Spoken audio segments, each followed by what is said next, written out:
Well, we are here to celebrate the remake of Tony Hawk's Pro Skater 3 and 4. It's been a long time coming, and I'm just super excited for the fans of our franchise, for the fans of these specific games, to see what we have in store.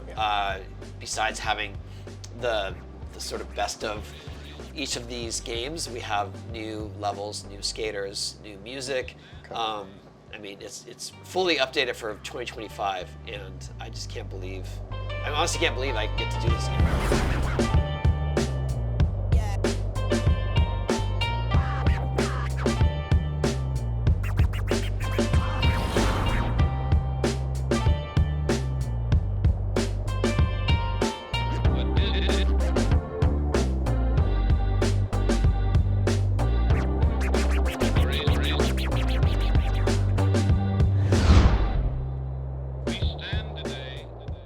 Of course, I'm here with, do I even have to say it, the legendary Tony Hawk. I appreciate you again for allowing me to be here. I didn't mention this, and I also don't want to date you, but I'm 27, so grew up Me too. 1997, so I grew up playing these games, of course, the PlayStation, the original one, playing Pro Skater 1 and 2.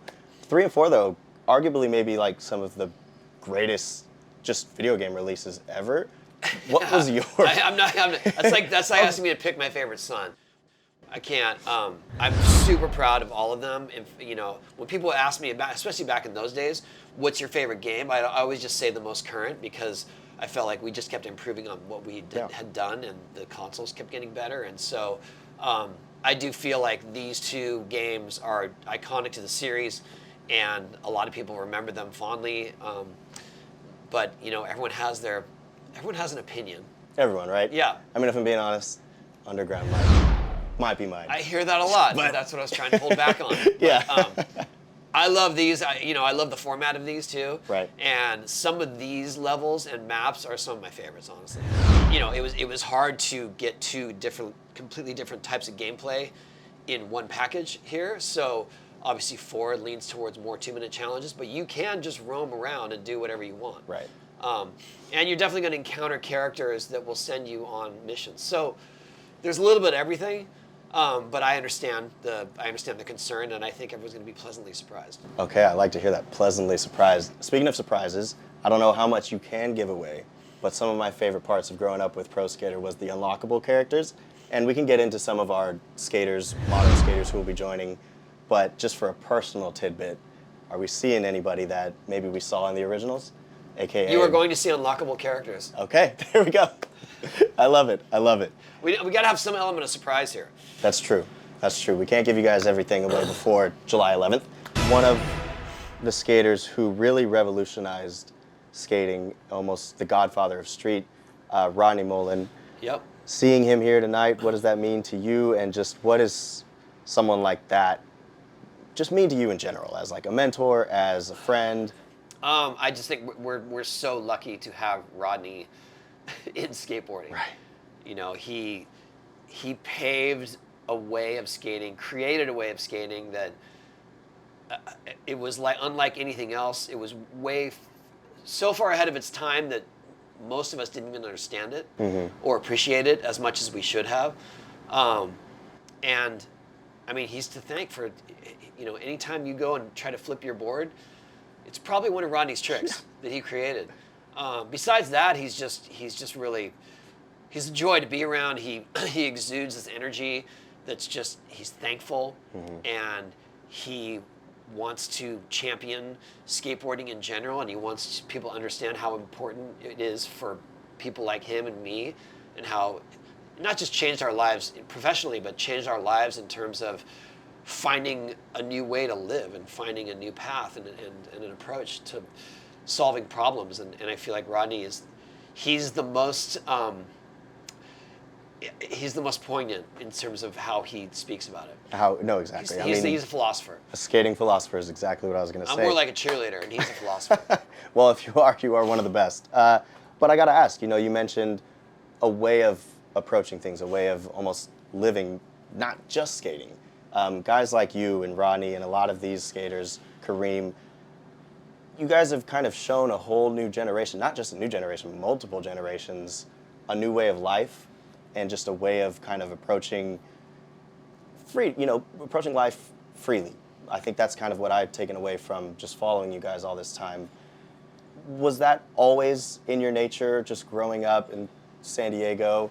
Something about just being free and showing that to the world? No, I think if you were to enter our mindsets, it's the exact opposite. We were so stubborn and determined to get better at skateboarding that we were locked in it. Wow. You know what I mean? Yeah. Yes, it's our form of expression, it's our form of creativity, it's our form of freedom in a lot of ways, and our escape. But at the same time, we obsess on it so much that sometimes we're just stuck in the mode. And I did it through thick and thin. I did it when I was making a decent living at it. I was doing it when I wasn't making any money doing it.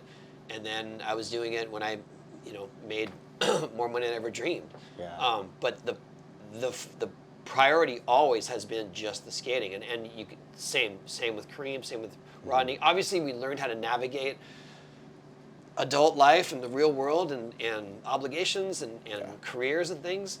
But for all of us, it was all about the skating. Yeah, skating just as a lifestyle. And it's shown in this game here and in the soundtrack.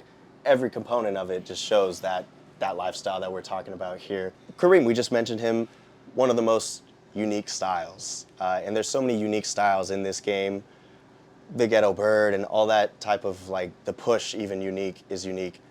I don't want to ask you what's your favorite style, of course, but when it comes to putting that type of thing into a game, what is that process like? For those who maybe didn't play the game growing up, kind of wanted to get into that just a little bit.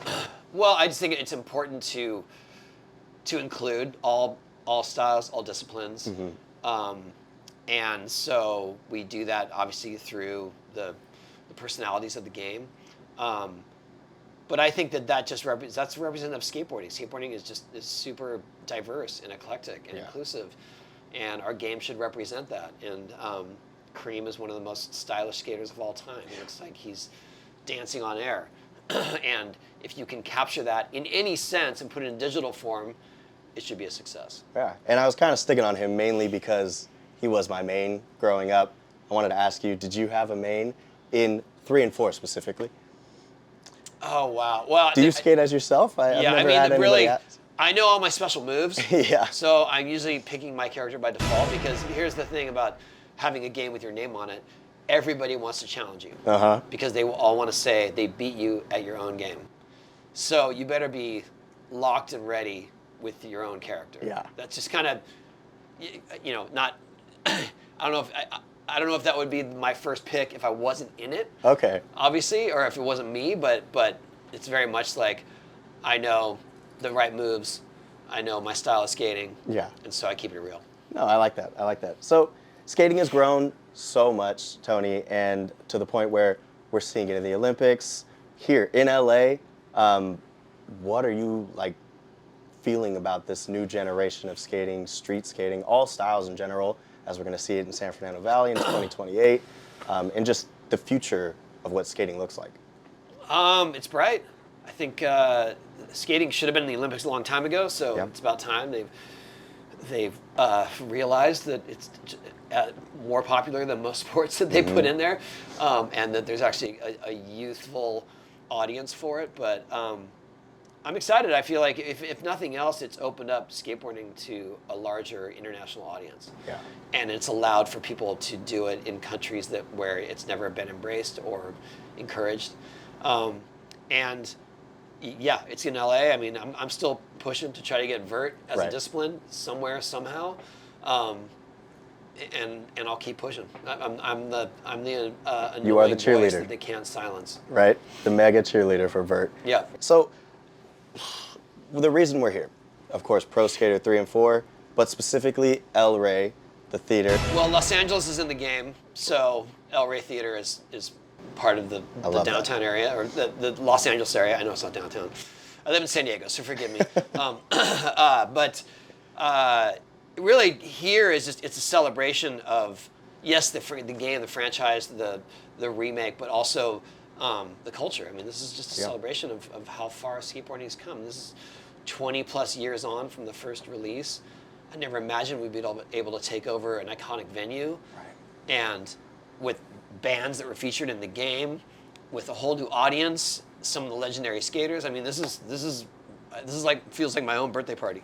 I love that. No, and it feels like that for us as fans as well. It's like a celebration of the culture, of everything, and I know that your name's stamped to it, but it's just a celebration of skating. With the soundtrack, you mentioned some of these people who will be celebrating with us. Your friend, Caballero Steve, he's going to be with us, and his band. I mean, how excited are you for this remastered soundtrack? We definitely brought back some of the classics.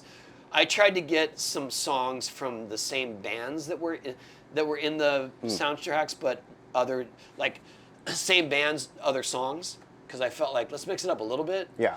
You know, it can't just be the exact same thing. And I had a big hand in picking some of the newer tracks too. So I do feel like this probably has my signature on it more than others. Yeah. But I think it's super cool that, Cab's band, Urethane's going to play. Adolescence, big fan. I feel like Amoeba has been one of the iconic songs of the series. Yeah. And people somehow think that they're saying my name and not Amoeba, but I'll take it. Danny Brown, Lupe Fiasco, like it's such a cool representation of all the bands. So I'm excited. And different cultures, like you mentioned, with Danny Brown and Lupe. So I wanted to ask you, Tony, there's some really cool things just going on in skating in general, and a lot of these youngsters, of course, will look to you and some of these names we've mentioned. But I wanted to ask you, who did you look to growing up? Just your idols, of course, those who took you in, like Peralta and them, but is there anybody maybe who the public hasn't heard many stories about, who was an idol of yours? I'd say one of my first skating inspirations was Eddie Alguera, who was the most innovative skater at the time, the year that I started, like 78 to sort of 81. Yeah. He invented a couple iconic tricks, frontside rock and roll, the Algarial. He was the first one to do one-footed airs, and so I was so invested in tricks because I didn't really have the body type or the strength to have a good style or to do big airs, and so I was watching him trying to copy all of his tricks along the way, and that's what set me on the path to trying to be innovative and trying new tricks, was watching Eddie Alguera. Last one for you, it's a fun one. I'm glad that this was the one we are ending on, Tony. So being an avid, or I don't even know if I can say avid, I am just chronically online, one of my favorite trends is your Twitter. So I gotta ask you, being that we are in LA, your famous tweets about interactions with people, of course, not realizing it's you or being like the Tony Hawk, I wanted to ask you in just a quick two-parter. One, when you're traveling, do you have an alias? Because people like Shaquille O'Neal and Kobe, of course, back in the day, LA legends, used to travel and go to hotels with different names. I'm wondering, do you still check in as Tony Hawk? Not always. Okay. Yeah, just depends on the situation. Can we get a alias, maybe that you don't use anymore? How can I tell you my alias? That would be, isn't that the point of it? True. I'll tell you, it used to be a long time ago, it was Lloyd Dobler, but that's a deep cut for Gen X. Yeah, Lloyd Dobler, I love it.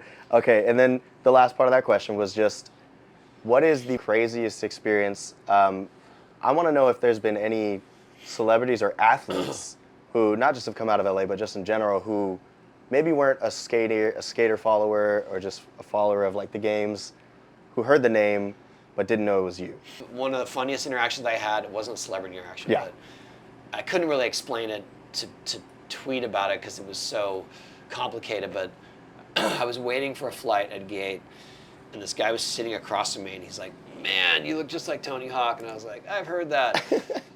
And it was not at the time when people knew about or that I was sharing these stories. And he was like, "That's crazy," and I was like, "I know." And so he just kind of, that was it. That was the interaction. It was just a simple... And then a family came by, recognized me legitimately, and came and got some photos and autographs. Yeah. And the whole time, he's pointing at me, I could see him on the corner of my eye, laughing because he thinks that They think you're that Tony they Hawk. think it's real and I'm not real.